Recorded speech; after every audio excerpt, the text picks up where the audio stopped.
Have you noticed that every few months after a relaxer touch-up and you do a length check, you realize that your hair has not grown or you've not retained any length, or even worse, is shorter?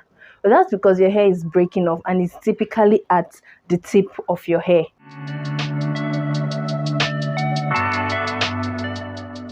There are a lot of reasons why your hair is breaking off, but I'm going to share a few of them that are the most common in my opinion, what I see and on the complaints of people. The first one is really the most common. It is that your hair is dry, right? Dry hair is brittle, and brittle hair will snap off at the tiniest manipulation. So if your hair is dry, it will break off. If you manipulate your hair dry, you comb your hair dry and all of that, your hair will break off. Solution to that is to never let your hair dry. And relaxed hair is even more prone to being dry because it is chemically treated. And if your hair is dyed on top of that, that's like double wahala. So you have to moisturize your hair frequently. You have to find a routine that works for you. You have to prevent your hair from getting dry. Now, the second reason is that you take down your protective styles the wrong way. Protective styles are meant to protect your hair, but at the end of it all, while taking it down, you lose all the length you retained. Now, what's the point, right? So you have to take down your protective styles properly. You have to take your time. You have to be gentle. You have to be patient so that you don't lose the progress you've made at your roots.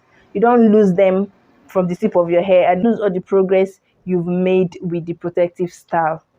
The third reason is that you relax your hair way too frequently. You relax your hair every 4 weeks. You relax your hair every 6 weeks.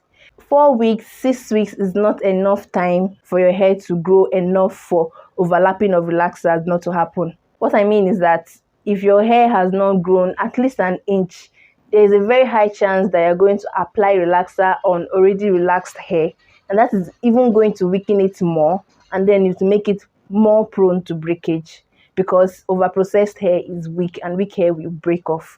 So you need to space out your relaxers properly. All right, you need to find what works for you. At least your hair should be an inch.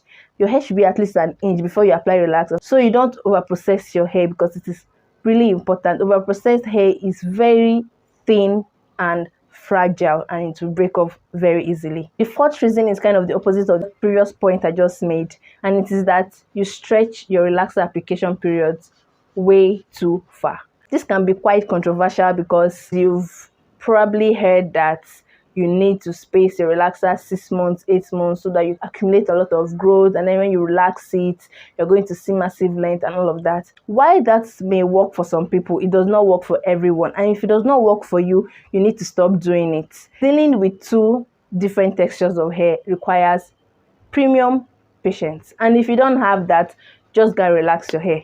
Understand? So if you stretch your relaxer application too much, you're going to experience breakage, you're going to experience shedding, and we don't want all of that, because by the time our hair is breaking off, what's not the point of stretching it? What's the point of not relaxing it and getting all those new growths and then the hair breaking at the same time? I don't know if you understand what I'm saying. Yes, so if you stretch your relaxer application period too far apart, it can also lead to breakage. The last but definitely not the least is that you comb your hair wet. I'm sure I've said this in a previous video, but relaxed hair is not water friendly. It is very, very fragile when it's wet. Relaxed hair will break off if you manipulate it when it's wet. And to think that this is like the norm in salons. You go to the salon, they apply a conditioner on your hair, and then they carry a comb and they want to start yanking your hair. It will be breaking off. If your hair is relaxed, when you wet it, you see how very, like, it just falls, it's limp. You understand? It's even stretched and thinner and all of that. So manipulating it when it's wet is going to cause breakage. You might think you are detangling, but you're actually breaking your hair off. So we do not manipulate relaxed hair when it is wet. Relaxed hair should not be manipulated when it is wet. So these are the common reasons for hair breakage. And like I said earlier, dry hair is one of the commonest causes of hair breakage.